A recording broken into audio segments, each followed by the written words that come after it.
Monsieur le Président, ce que vous souhaitez pour l'Europe, vous affirmez que la France doit commencer elle-même à le faire dès aujourd'hui. Votre action en France raconte une toute autre histoire, une histoire qui met à mal la devise de votre pays, liberté, égalité, fraternité. Où est la liberté? Lorsque vos citoyens peuvent être surveillés, assignés à résidence et perquisitionnés sur de simples soupçons de la police. Où est la liberté lorsque des policiers armés débarquent au petit matin pour arrêter un groupe de jeunes dont le seul tort serait d'avoir occupé pacifiquement un chantier? Ma fille en était. Elle fut emmenée devant son fils de 2 ans, loin de chez elle, pour subir pendant toute une journée un interrogatoire. Dans votre France, l'état de droit garant de nos libertés s'éloigne jour après jour. Liberté, égalité. Où est-elle l'égalité lorsque vous imposez toujours plus de précarité aux travailleurs alors qu'en même temps, vous faites des cadeaux fiscaux aux plus riches, ceux que vous aimez appeler les premiers de cordée? Votre foi en eux est inébranlable, mais voyez-vous, ce qui définit la cordée, Monsieur Macron, c'est la corde. C'est elle qui permet d'adapter la vitesse du premier de cordée aux besoins du groupe. C'est elle aussi qui empêche les derniers de cordée de tomber au ravin. Mais dans nos sociétés, Monsieur le Président, cette corde n'existe plus. Les riches s'enrichissent, les classes moyennes stagnent et se précarisent, et les plus fragiles sont abandonnés à leur sort. Liberté, égalité, fraternité. Est-ce au nom de la fraternité que vous vendez des armes à des régimes qui les retournent contre leur propre population ou contre leurs voisins? Où est-elle cette fraternité lorsque votre police lacère tente ses sacs de couchage de migrants?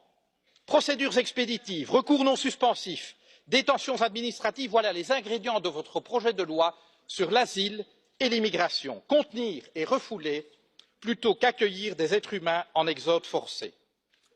Liberté, égalité, fraternité. Au pays de l'accord sur le climat, je rajouterai un 4e terme, durabilité. Vous dites vouloir la taxe carbone, la fin du glyphosate, la fin des voitures diesel, bravo. Mais vous restez en même temps un ardent promoteur des traités actuels de libre-échange et pire encore du nucléaire. Alors, vous avez permis, contrairement à votre prédécesseur, l'adoption par l'Union européenne d'une définition totalement laxiste des perturbateurs endocriniens. Alors, vous avez eu le courage de mettre un terme à ce projet insensé d'aéroport à Notre-Dame-des-Landes, mais c'est pour, dans la foulée, écraser dans la violence les projets de celles et ceux qui inventent depuis des années une manière différente de vivre. Monsieur le Président, un livre vous dit philosophe. Il affirme qu'aucun de vos mots n'est le fruit du hasard. Voici quelques mois, vous avez parlé des gens qui réussissent et des gens qui ne sont rien. Vous n'avez pas dit des gens qui ne font rien ou des gens qui n'ont rien. Vous avez parlé des gens qui ne sont rien.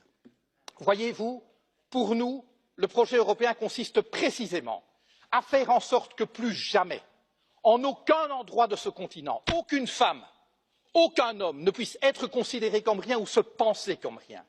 Car considérer des êtres humains comme rien, c'est permettre de leur faire subir n'importe quoi, et cela, nous ne l'accepterons jamais.